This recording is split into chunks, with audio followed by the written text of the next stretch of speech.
welcome to Atlantic Television Network. The program is Atlantic Television Roundtable.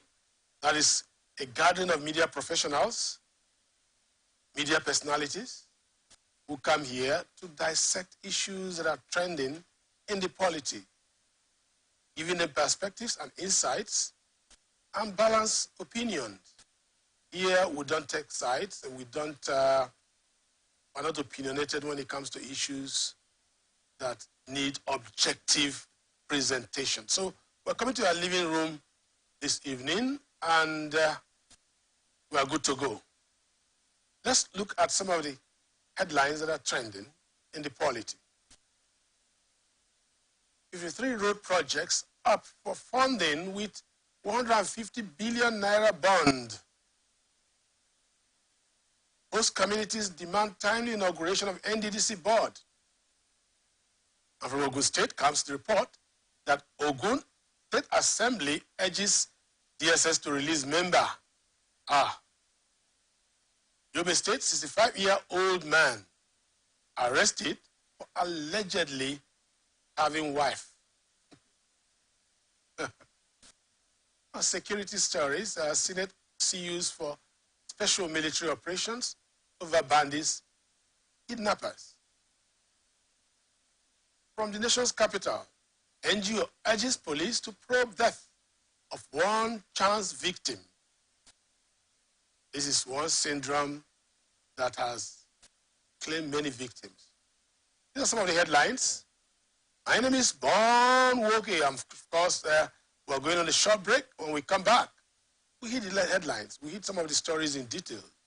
But never forget, you're watching us via our social media platforms, as you saw there on TV. And most importantly, you're watching us live from your screen, from your TV, from our main table.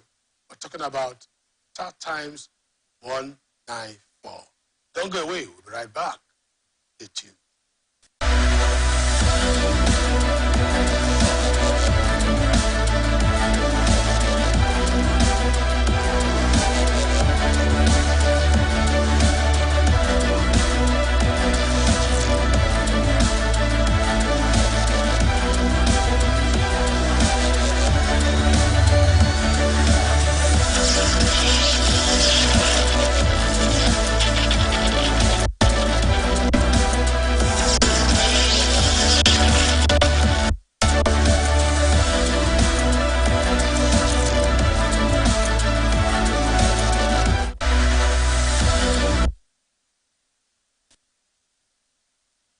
Welcome back.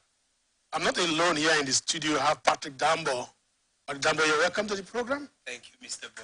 Well, he has always been around here. This is the third time on the show, but not the first time on the screen, on radio and TV. All right, so you're watching us live. Let's take some of the stories. The federal government said it will use the net proceeds of its ongoing 150 billion naira Sukuk insurance, Sukuk, to fund some 53 road projects across the country.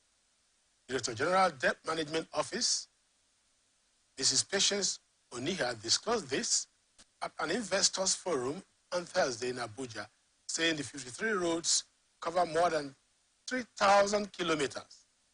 He said the tolls collected from the roads will be used to repay the Sukuk. Sukuk is a non-interest asset-backed bond that is based on the principles of Islamic financing. Oniha said the federal government remains committed to value-driven borrowing through project-focused Sukuk, which has contributed to visible and road and bridge projects. Debt Management Office boss noted that banks are interested in Sukuk because of its tax-exempt status and the liquidity it affords them.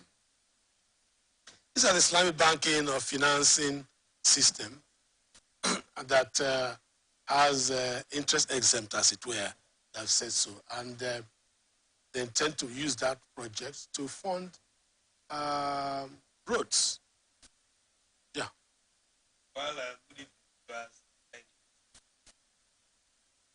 you. It is not out of place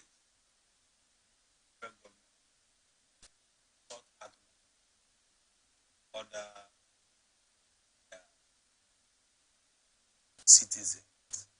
And it is also not out of place for them to do this in accordance with the law. And just like the director have said, that the money from this Suku bond will be used to construct 53 roads. The number of roads are 43, but the length of the roads summed together is 3,000 kilometers, which is not a bad one.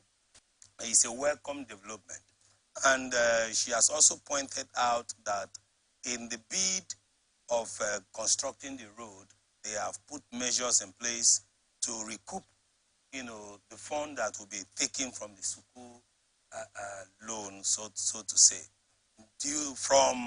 And this will be done by having toll gates on such roads. My own point there will be, my own perspective to this, Mr. Bond, will be that in as much as the idea is beautiful, let it not be that in the end, it will be one of the debts added to the Nigeria government, where the procedure on how to recoup back the fund will fail. Policies have not really been the challenge of the Nigerian government, but it is effective and efficient implementation that has been our challenge. Also, I also want to see quality and durable roads from this fund. Let it not be, recently the Minister of Transportation and Labor, I think the Minister of Transportation and Works, sorry, Mr. Works, yes. He was talking about that Ike Umahi, Dr. Umahi, he said the road he came to meet in Nigeria done would not last for 7 years. That goes to tell us how poor jobs were done. So we want to appeal to the director, let these funds be judiciously used and let good hands be employed to do the job. Well, I think that money works for road construction. That's correct. The duty of the debt management Council, organization is to ensure that the money is properly utilized, yes, and that the right approach, if you are borrowing, the borrowing should be a legitimate borrowing. And this one is from Islamic financing, and the Sukuk is an Islamic funding financial system. The good story here is that we are beginning to explore and exploit our diversity, not just in terms of tribe and tongue, but in terms of religion. If there's anything good about any religion that we practice, like Islam and Christianity, let us use it. Use it to our own advantage. Our own advantage. Not because it's coming from Islam, you think it's not... no, really. I know Money that, does not know religion. Exactly. And I know that Islamic banking has been said to be a very, very interesting banking system. Yes. Because, for example, they say interest exempt. And that means that it's not a strictly capitalist kind of financing or financial process. So I think that anything that goes, anything that works for us is good, whether it's in terms of religion, economy, politics, social, cultural, and all that. But let's look at it. Or you want to say Let me just add, if the federal government deem it necessary and fit that such loan is available and will add to the development of the country. We have Muslims in this Nigeria.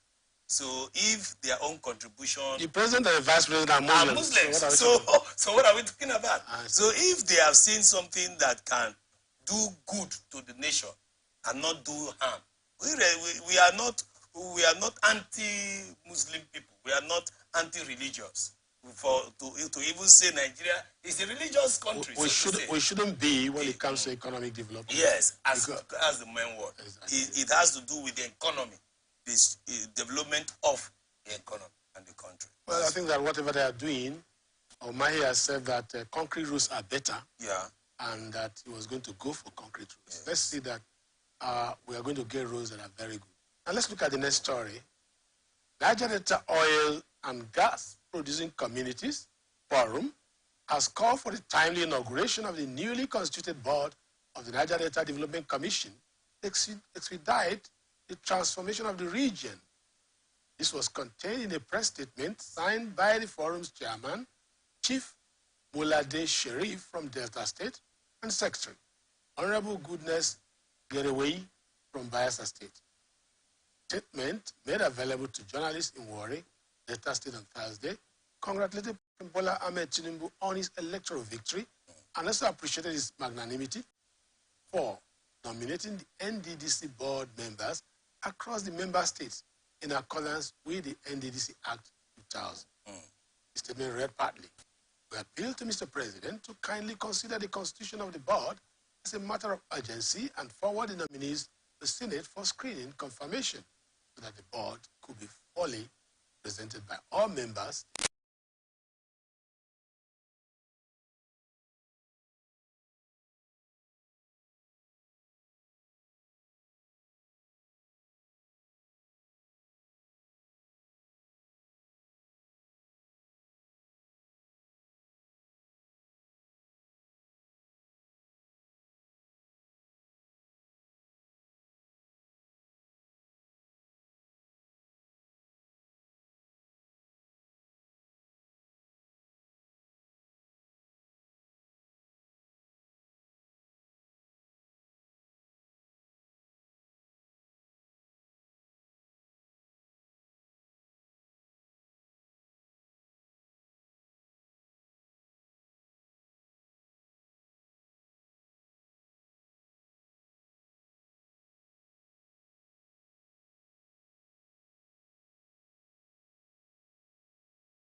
Niger Delta Development, Niger Delta Development Basin Authority.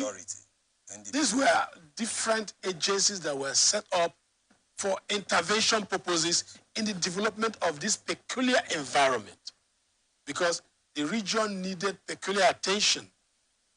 Now, all these boards never met the aspirations of the people of the region. That's correct. Now, the Niger Delta Development Basin Authority, rather than give peculiar attention, proper attention to the region, government now did proliferation of other development basin authorities. They became River Rima, Imo River, so there was nothing special about Niger Delta, NDBA. Nothing. There was nothing special about it. So the money that, and the amount of money and attention that would have been given to that agency to intervene in development of Niger Delta was depleted because there were so many river development, basin development authority. And that showed insincerity of government to assuage the feelings of the region, or the people of the region, to give them that attention that the peculiar terrain deserved. And their minority status too was supposed to be taken care of, so that people will know that they're not being cheated. Now, Niger Delta, NDDC now was established. That's correct. To resolve all these problems. The Ministry of Niger Delta was also established. Now, the follow-up to this, the matters arising from this. One, has NDDC satisfied the yearnings of Niger Delta people? What manner of interventions have they been doing? A lot of people see, especially Governor Wike, saw NDDC as a cash cow of political office holders. That's correct. So run your commentary on this. Mr. Bond, thank you very much. I want to also appreciate you for bringing out this particular bulletin, news headline. Niger Delta NDDC has not really fulfilled the yearning, have not really touched, scratched the yearning of the people of the Niger Delta. You see, if you claim you have done something, we should see evidence and sustainable impact of what you say you have done. Just like you quoted the former governor of Rivers State, who was courageous enough to look into the face of Niger Deltans and the federal government and say, you people have used this medium to cash out what is supposed to be meant for a particular set of people by law. As we know, if you look at what has come into the Niger Delta Commission, NDDC, and the output, in our common computer language. Not commensurate. Okay. In our common computer language, you have garbage in, garbage out. So it's supposed to be what you put in, you see a commensurate result as an output. And that is why we are holding this discussion. We are informing those who are now appointed as board members that the people are saying, in time past, the expectations of the Niger Delta people have not been met. Please don't also come and join the cycle of ravaging, of suffering the people of the Niger Delta. And let the federal government be sincere in this time, yes, as we believe that the government of the president of Nigeria, Ahmed Bola Tinubu, will be sincere enough to enforce, to monitor the judicious use of fund. If we have given so amount of money to the NDDC, in a space of 6 months, 1 year, in a space of 2 years, let us see a commensurate evidence, result of what you have used this money for. And if that is not done, the board members should be called to order. We should outgrow this behavior of, I am there now, nothing can happen. Yeah. It's my turn.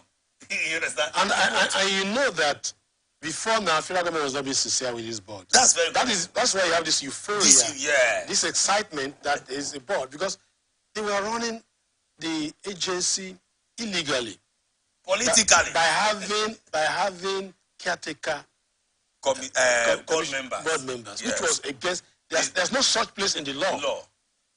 That's correct. There's no such place in the law. You know, sir.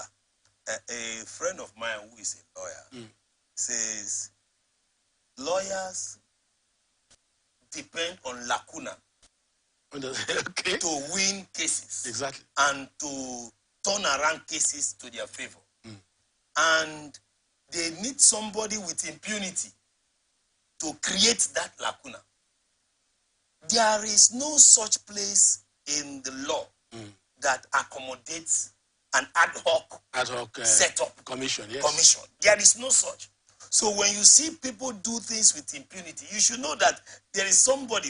In my place, they used to say, when you see a baby pointing somewhere, it's either what he's afraid of is there, or the mother is there. So when you see people do things like that, you know that there is an ulterior motive, yes, to subvert the system. So that is what we are asking President Tinubu right now. So listen up. Yes. Please inaugurate the board, yes, because the delay also is causing harm. Because ordinarily, if you look at this story, you may think there's some level of psychophancy, but it's not. No. I can see an underlined comment there, yes, saying, well, we waited enough.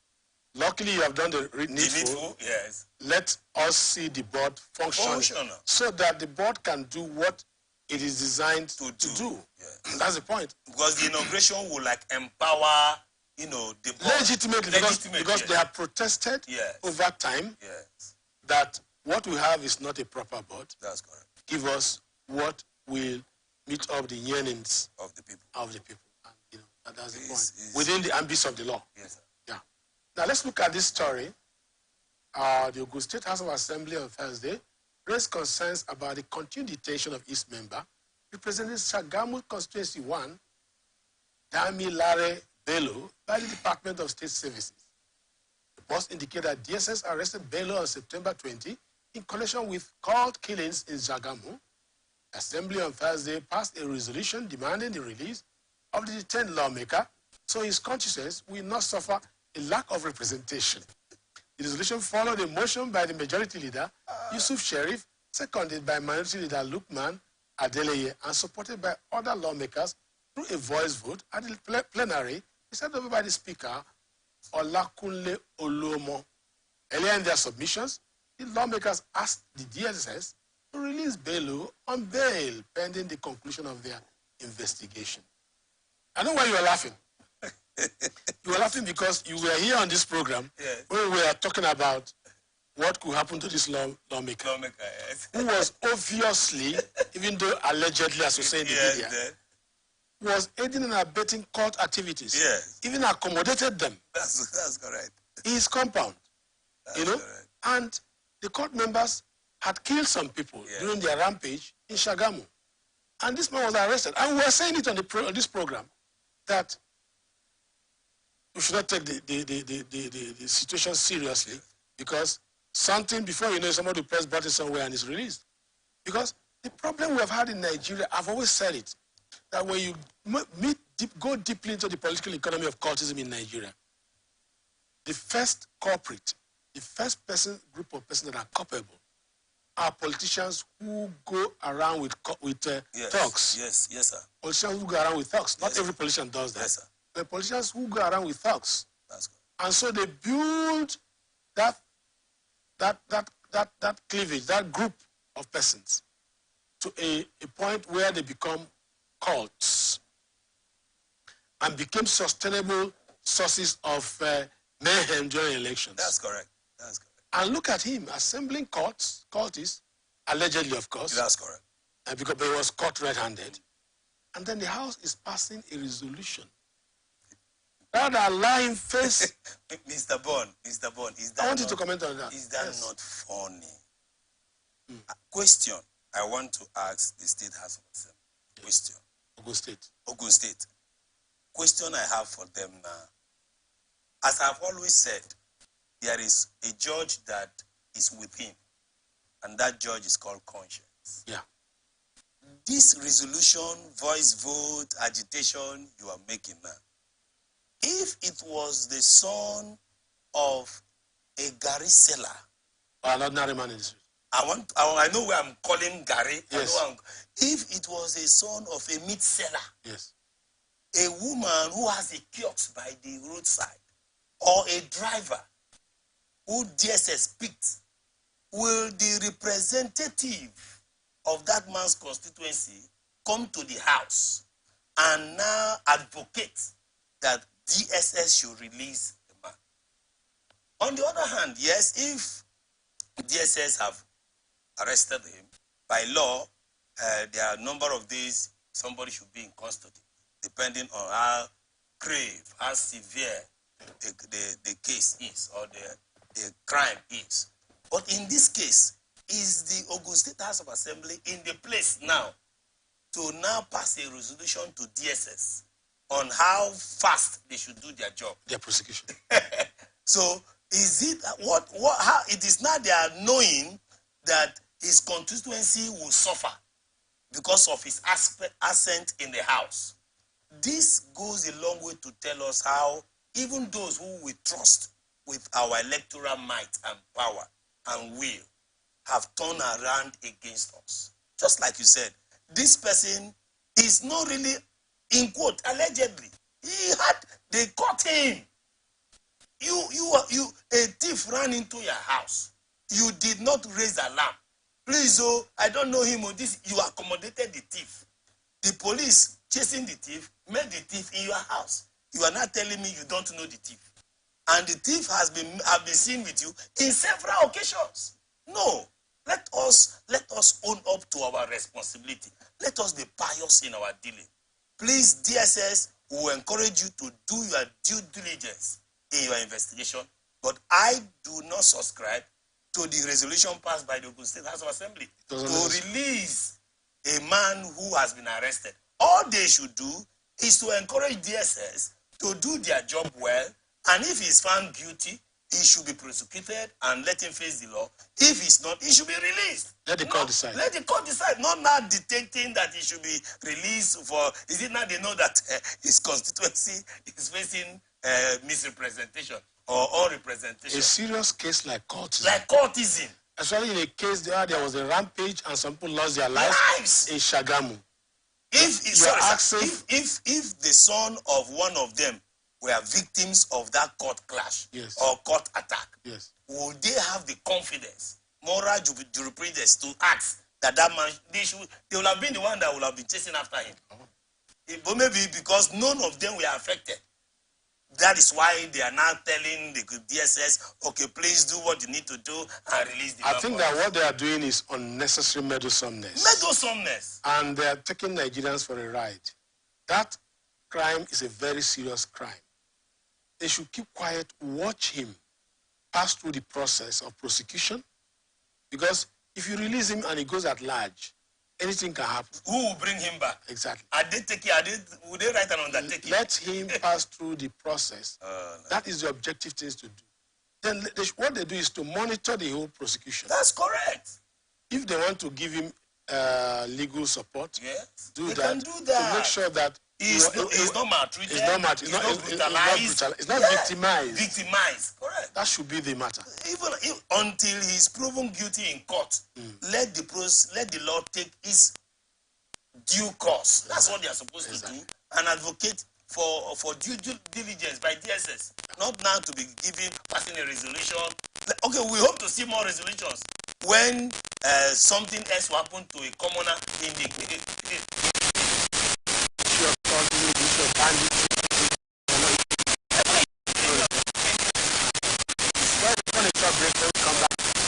We'll come back. We'll check more.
the ocean, to the land beyond the mountains, through the Sahara, we bring honest pop news, live analysis, expert discussions on trending stories in politics, business, socio-economy, sports, and documentaries.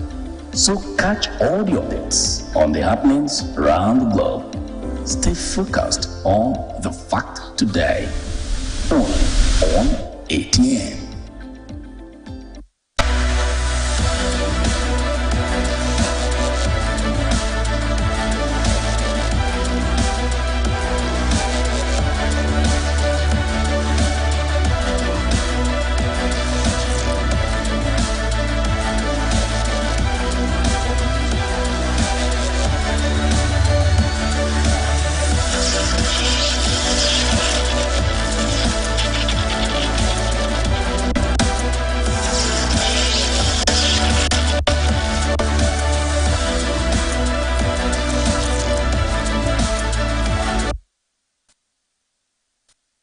Welcome back. We're still on. Let's look at this story away from the political and political stories and the security. There is a human angle story here, and it's coming from Yobe State. The Nigerian Security and Civil Defense Corps in Yobe State has confirmed the arrest of a 65-year-old man, Mohammed Baburam, who allegedly chained and starved his wife for 1 year in Pontiscum. Command spokesman DSC Bala Garba made this known in an interview with newsmen in Damaturu on Friday. The news agency of Nigeria reports that images of the chained 40-year-old woman, who is a mother of 4, went viral in the state, prompting residents and civil society groups to demand the immediate arrest of Baburam Garba. Said Baburam was arrested following a tip-off from Dabo Aliyu Stadium area, where the suspect and his victim reside. Preliminary investigation revealed that the suspect only fed his wife once every day.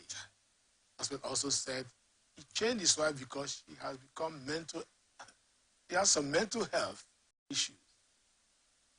The spokesman said the command had drafted forensic experts and a doctor ascertained the health status of the victim. That's the story there. Well, it's a human angle story, and it's a different stroke from different people. And the way we treat women sometimes, there are laws in this country against maltreatment of women, gender abuse of the opposite sex, female gender, and all that. And we have a lot of violence in marriages these days, and it's getting worse every day. This one is one example. For 1 full year, once a day meal, chained. It's a miracle. And hidden. If it is mental health, that chaining and hiding him in the house wouldn't have been the solution. It may not be. It's a miracle, Mr. Bond, that the woman is even still. That's one angle I want to look at it. 2, I also think that the man should also be looked into medically, because if a normal person would not do what he did to his wife for full 1 year, if the woman was exhibiting some trait of insanity, not challenge, why not take the lady to the hospital?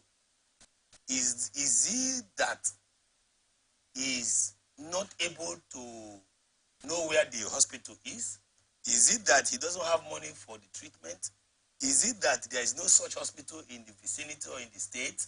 Whether orthodox or non-orthodox. Or non-orthodox. So for him to allege that he kept the woman chained for 1 full year because the woman was exhibiting traits of insanity, that does not speak well. That does not cover him. That does not exempt him from the crime he has just committed. That's crime to humanity first. That is starving. You wanted to kill the woman. That's why I say it's a miracle that the woman didn't die. 1, due to she wouldn't have even been dead by now from psychological effect.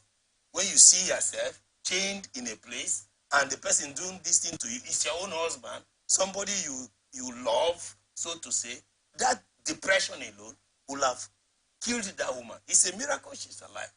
And we want to also, as I said, the man's health, state of mind should be looked, because he should be the one that should be looked into, not even the woman. We don't really know, the story didn't really tell us detail about what the investigation have been done to ascertain the state of the health of the woman. But from what we have heard and what we have read, so far, it is not proper for any man anywhere under any disguise. Doesn't she have relatives? to subject a woman to that level of inhumanity. Doesn't she have, don't you as a human being have relatives? Those are the things we need to find out. And who did you complain to? Who did you report to? No, you know that their society is different from our society. Yeah. In the north, they have the border system. Yeah, yeah. So what happens to your wife in the Poda is nobody's business. To you. Nobody's business. Nobody's business. But we are seeing the effect of such. It's Bashiga. Yeah, I know. You have to look at the culture, Bashiga, and before you enter a Poda, you shout Assalamu alaikum, so that their wives will hide. We hide and take. And then the man will come out and receive you. It is that kind of culture that will encourage this kind of incarceration of a full-blooded woman for 1 year, and then under such a torture. I think that those who even saw it, I think it's a sign that the people of that region are being liberated. Yeah. Women are being liberated to a point that people could even see that ill happening and then upload it on the internet. To add to what you just said, I also want to think that he took advantage of that cultural heritage. Yes. That is not actually what the culture stipulates. Not that you can't really access, not that you can't care for your neighbor, because it was out of care of a neighbor that this signal was given out, that something like this ungodly and uncultural is happening in this man's house. Yes. Sorry, let me just lie. Yes. My point is, he capitalized on the culture. On the culture. That's my point now. He capitalized on the culture to perpetrate this particular act of his. But I know that those who drafted or those who have this culture never intended it in this manner. It's Islamic. Or wouldn't even support such acts. Yes. So he has imams, he has Islamic scholars, whom he will have consulted and said, this is what my wife is going through, yes. and what can we do? Then they will have profiled solution. So that's why I'm also talking that, I'm also opining that his own mental status should be looked into. Yes. Because if he was okay, he would have known that he should seek help from his religious leaders, yes. which is their normal way, exactly. first of all. Yes. Before I think you're very correct, because the culture makes women very vulnerable. Yes. Makes women very vulnerable to this kind of situation. There's a high level of deprivation. That's correct. And torture, mental torture. And women in the north are trying to be liberated from this. They are struggling to, and time will come when they will be fully liberated. Because the way Islam is practiced in some parts of the country is not the way it's practiced in many parts of the world. It's marginalization. I think that men are just being wicked. That's where I see it. Men are just being wicked and taking advantage of a religion that is a religion of peace. Sorry, Mr. Ball. Because when you bully somebody, you're not giving him peace. Mr. Ball, let me add. I did my NYC in Kano, and I will tell you that the Northerners, the Muslims, informed me that they protect their wives. That is the essence of Bashiga. That is the essence of that's my point. The essence of Bashiga is for protection.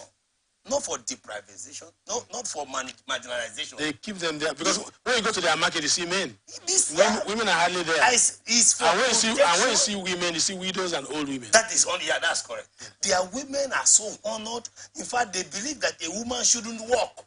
The man should do the work. But over time, the wickedness in man has led to abuse. So women in the north need to be liberated. Now let's take the last.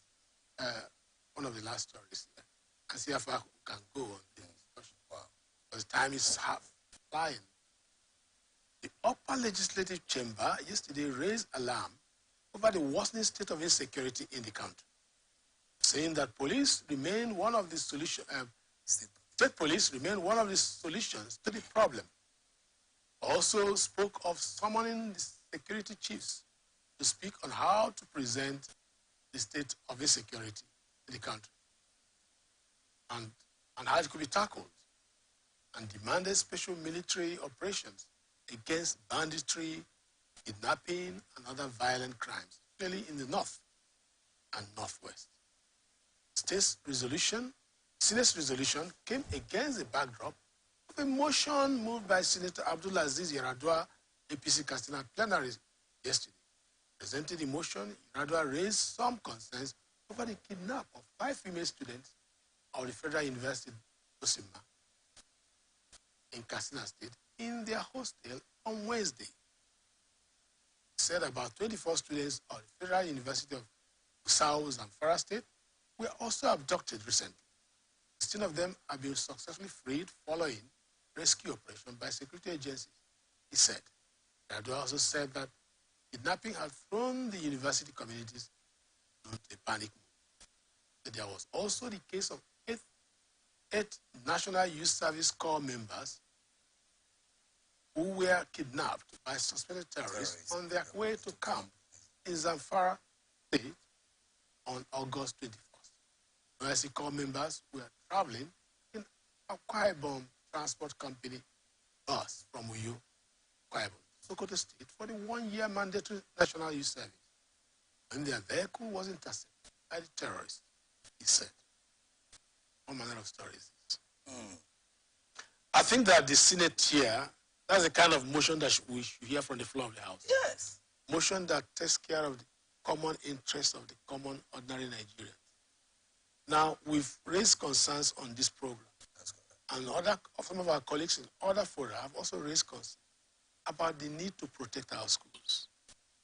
The rising cases of banditry in the north, terrorism in the north, especially as it affects invasion of schools and abduction of school students from tertiary institutions, is something that calls for this state of urgent national, matter of urgent national importance to be raised at the red chambers.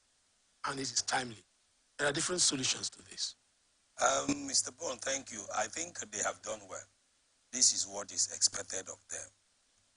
But one thing I've often said recently is that when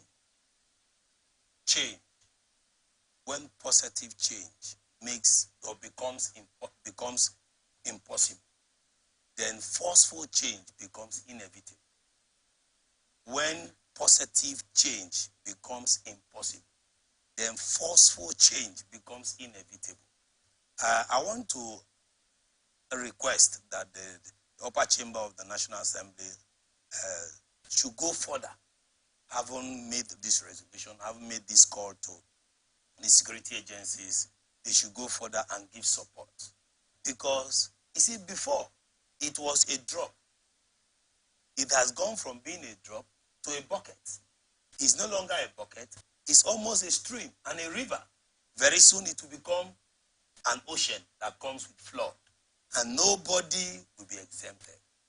Nobody. So this is the time for our security agencies, for all our political leaders, should take security matter in the country seriously. If boss from Akwa Ibom State to Sokoto kidnapped, those are humans, sir. No, yeah. Human being, we're not chickens. No, when you look at it, not chicken. When you look at it from the other way around, these are innocent couples. Okay, very good. Nigerian youth that should be treated fairly. Going to serve their fatherland. And that was why I won't tell you that during the NYC pledge, when they came with the word, they were prepared to pay the supreme flag. Right. Many couples kept quiet. And I was asking one of my friends, why did you keep quiet? Say, who is paying supreme sacrifice? I'm going to finish this service and go back home. And so, and that is the expectation of every parent. That's correct. That you go and serve and come back safely. Yeah. So for this to happen to Nigerian youth is something that actually, he was trying to orchestrate, chronicle the events as they have happened in the Northwest and the Northeast. And that it is time for intervention. Let's take the last story and then trail off.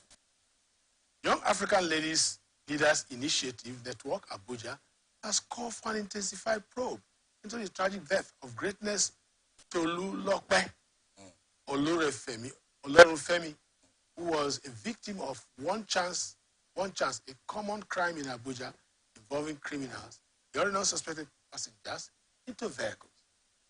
The group voiced concerns over attempts to undermine the investigative efforts of both Yali Network Abuja and the Nigerian police. Moye Soluwa Olodayi, coordinator of Yali Network Abuja, chairman of the campaign committee, stated this at a briefing on collaborative efforts to achieve justice for Mrs. Olufemi held in Abuja on Thursday. According to him, he said, we are here to place are here today with mixed feelings to celebrate a life well spent that was unexpectedly cut short by a tragic incident that we believe could have been averted in an optimally functional society. Oladayo said. Father of Greatness, Reverend Dr. Olorufemi Joseph Olufemi, who was present at the event, described his daughter as well-educated and talented and condemned the alleged negligence by the General Hospital Maitama. That's the issue there. That's the issue. Which he claimed denied his daughter immediate treatment. Yali Network Abuja has made several demands in light of Greatness' death. These include a thorough and independent investigation into her death and the allegations against Maitama General Hospital. Federal Capital Territory Minister Nyesom Wike has responded to these calls by establishing a 9-member panel to investigate the death of a 3-year-old Greatness, Tolulope Olorunfemi. What a story. This one-chance syndrome is not peculiar to Abuja. Yeah. We've heard it in Port Harcourt. And the story seems to think that it's a peculiar to Abuja. No. Now, the concern of this NGO is to ensure that justice is done to this poor woman whose father is described as being well-educated and talented, being killed in her prime by a group of unscrupulous Nigerians who, rather than work hard to earn a living, major in snuffing the life out of all Nigerians after robbing them. And this is one case that has attracted even attention of Senate recently. That's correct. Senate also called on the FCT minister to order on this matter. And the FCT minister has done the needful by setting up a 9-member panel. Mr. Here we go again. Let me come in. And, one good thing about your program that I enjoy is an awareness. Yeah. And I want to thank you for this program you do every day. Just as a way of information concerning what is happening now, Mr. Bond, may I inform you that in Port Harcourt, these minibuses, and most of them have tinted glasses. Those are the buses kidnappers use. No. Now, I'm giving you as an information. It is what is on ground now. So we are calling on the security agencies to put their searchlights on things or people like this. For that lady, I'm not happy that the Maitama General Hospital rejected That's an issue. That's a secondary issue. Why would this is an emergency? You are there to save life. You see, this goes a long way to tell us that our medical system, our medical institutions in this country needs overhauling. Especially the private sector. Especially the private sector. They are so money conscious and money centered. The oath they take to preserve and to protect and to save life is nothing to them again. So please, who want to advocate the CSO, that the civil society organization, please, they should double up their effort. We are encouraging them to do that. Okay, thank you but very much. Yes, agencies should do their best. That's your round off there. Yes. And the most important thing about this issue of hospitals rejecting people who come like that, well, even with a bullet wound, the law says treat and then report to the police. And that should be. And the second thing, take home that you've given us here is that the same scenario is unfolding rapidly.